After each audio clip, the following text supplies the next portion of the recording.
नमस्कार, मैं चैनाराम महला, असिस्टेंट प्रोफेसर राजनीति विज्ञान, राजकीय बांगड़ महाविद्यालय डीडवाना से। आज हम पाश्चात्य प्रतिनिधि राजनीति विचारकों के अंतर्गत बेंथम के बारे में चर्चा कर रहे हैं। जेरेमी बेंथम उपयोगितावादी एक विचारक, उपयोगितावाद के प्रवर्तक माने जाते हैं। उपयोगितावाद जिसका मूल मंत्र है अधिकतम लोगों का अधिकतम सुख। तो बेंथम के उपयोगितावाद की आज हम इसमें चर्चा कर रहे हैं। जेरेमी बेंथम उपयोगितावाद का प्रवर्तक। यद्यपि बेंथम को उपयोगितावाद का प्रवर्तक कहकर पुकारा जाता है, किंतु इस सिद्धांत का जन्म बहुत पहले ही हो गया था। तो उनसे पूर्व भी ये प्रचलन में था। प्राचीन यूनान की एपिक्यूरियन प्रणाली से इसकी शुरुआत मानी जाती है। एपिक्यूरिया विचारधारा के समर्थक मनुष्य को पूर्णतः सुखवादी मानते थे।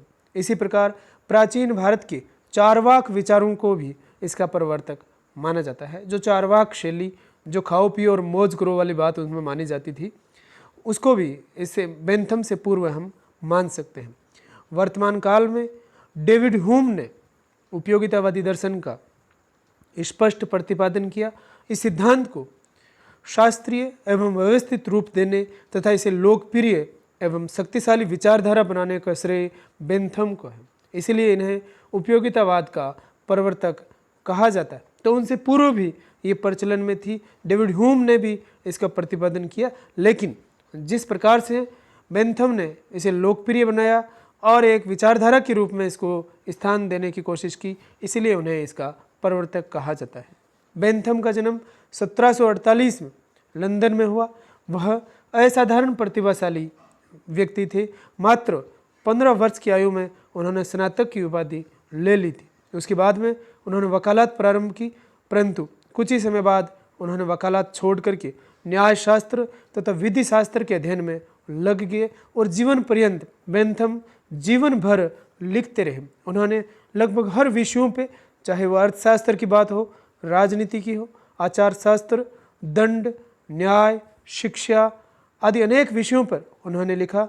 उनकी प्रमुख पुस्तकों की हम बात करें तो शासन पर कुछ विचार, principle of international law, introduction to the principle of morals and legislation, manual of political economy, essay on political tactics और चर्च ऑफ इंग्लैंड, बहुत सारी पुस्तकें उनके द्वारा लिखी गई। तो एक जीवन भर लिखने वाले ऐसे मनुष्य, असाधारण प्रतिभाशाली, उन्हें हम मान सकते हैं। अब बात करें बेंथम का उपयोगितावाद। नैतिकता की परंपरागत धारणाओं का खंडन और सुखवाद के सिद्धांत का प्रतिपादन। बेंथम ने नैतिकता की परंपरागत जो धारणाएं उस समय प्रचलन में थी, उनका उन्होंने खंडन किया। उपयोगितावादी बेंथम की समुच्ची विचारधारा तथा चिंतन का मूल मंत्र और आधारशिला है वो उपयोगितावाद है।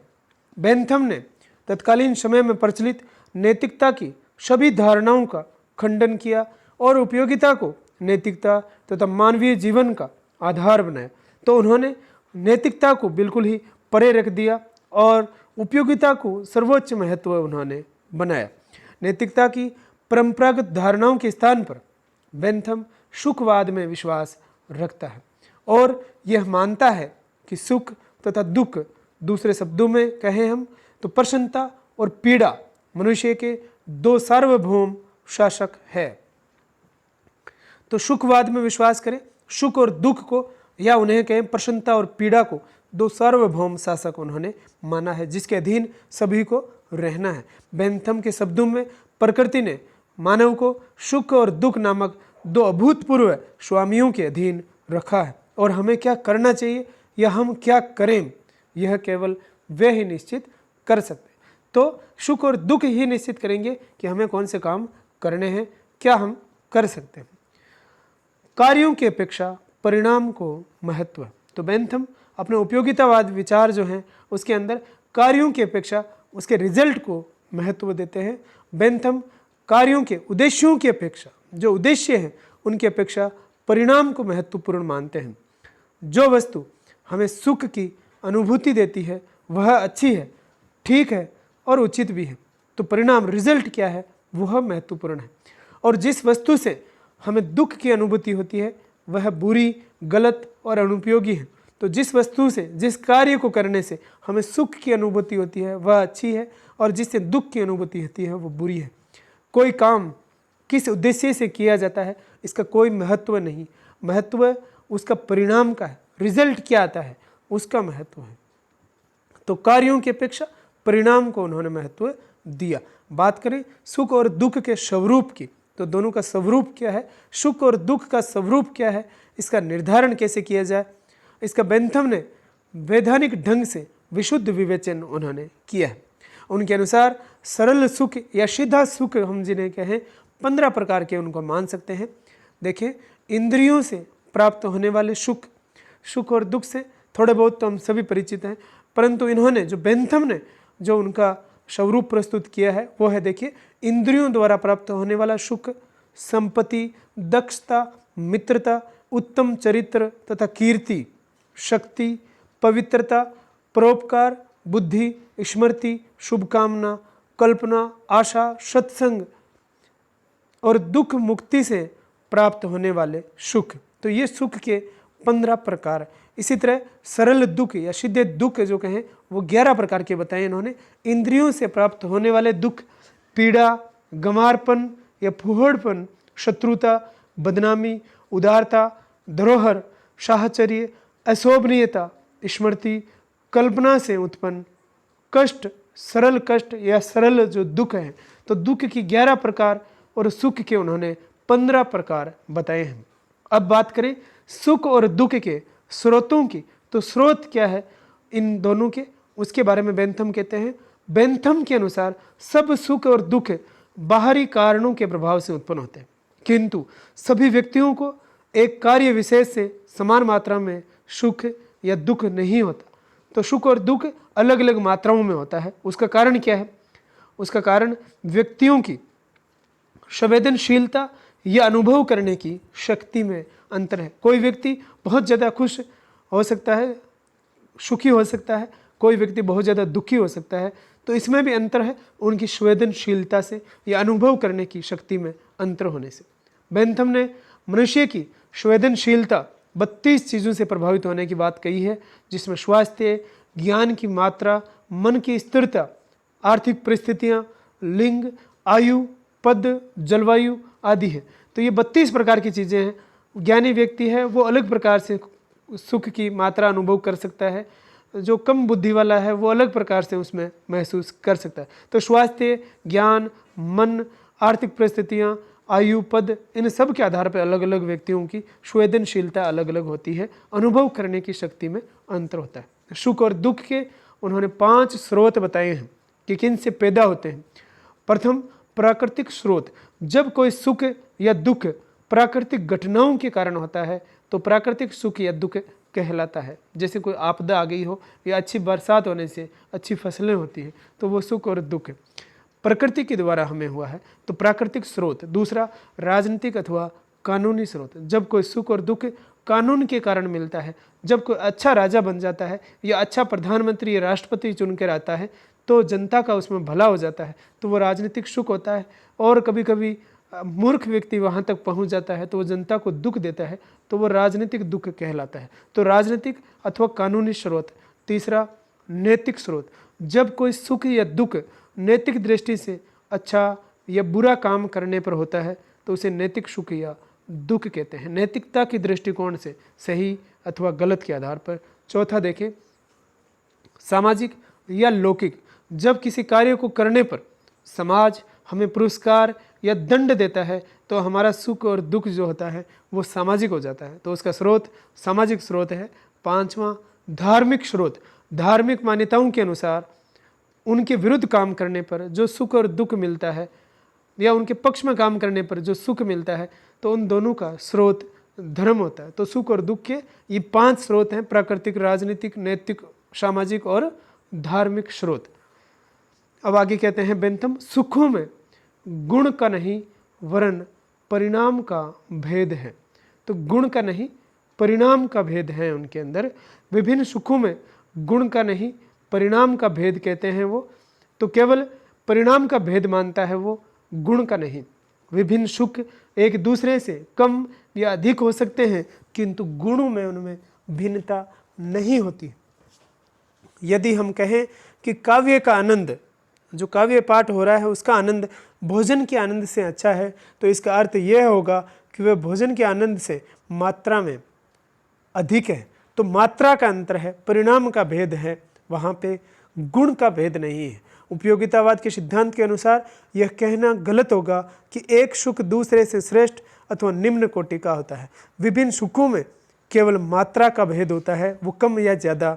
इस संबंध में बेंथम कहते हैं, सुख की मात्रा समान होने पर पुष्पिन जो एक प्रकार का बच्चों का खेल है, पुष्पिन जो एक प्रकार का बच्चों का खेल है, उतना ही श्रेष्ठ है जितना काव्य पाठ। तो अगर मात्रा समान है तो पुष्पिन में भी उतना ही आनंद आएगा जितना कि काव्य पाठ में आता है। तो सुखों में गुण का नहीं बल्कि परिणाम का भेद है। हालांकि इस पे बहुत ज़्यादा विवाद हुए हैं कि ये कैसे पैमाना हो सकता है कि सुख ज़्यादा है या कम है। आनंद मापक पद्धति, अब उन्होंने कि कैसे पता लगाएं, तो मापने की पद्धति भी उन्होंने बताई है, आनंद मापक पद्धति। बेंथम के विचार में सुख और दुख को मापा जा सकता है और उसके लिए उन्होंने एक आनंद मापक पद्धति प्रदान की है। बेंथम के अनुसार इस संबंध में 6 बातों का ध्यान रखा जाना चाहिए।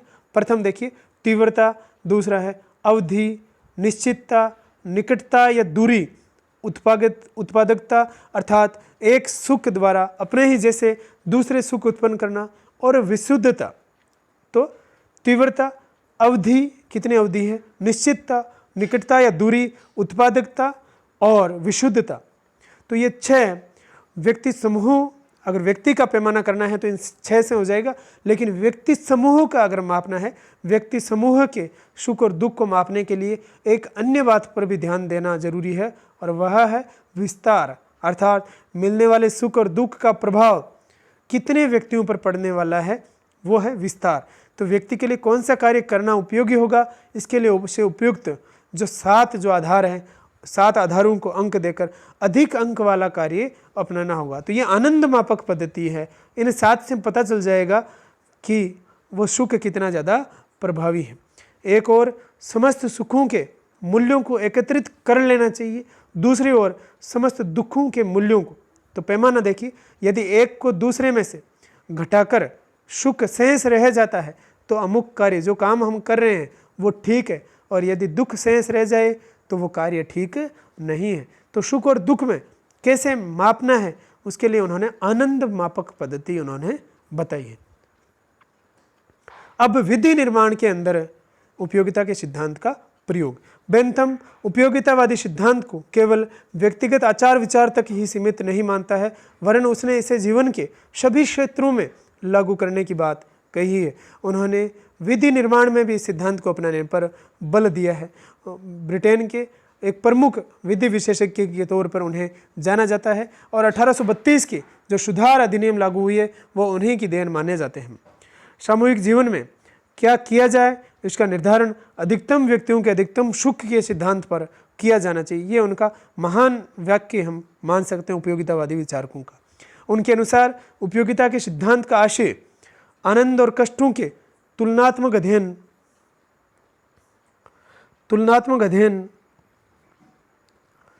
अनुमान की गणना द्वारा हिसाब लगाना है। विधि निर्माता का उद्देश्य जनता को आनंद देना है।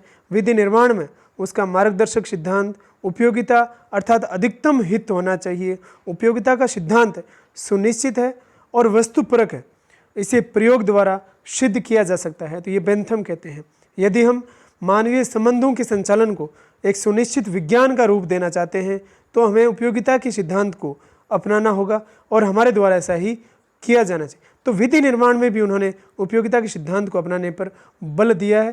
तो ये था बेंथम का उपयोगितावादी का सिद्धांत, बेंथम का उपयोगितावाद या उपयोगितावाद के प्रवर्तक जेरेमी बेंथम, बेंथम का उपयोगितावाद। धन्यवाद।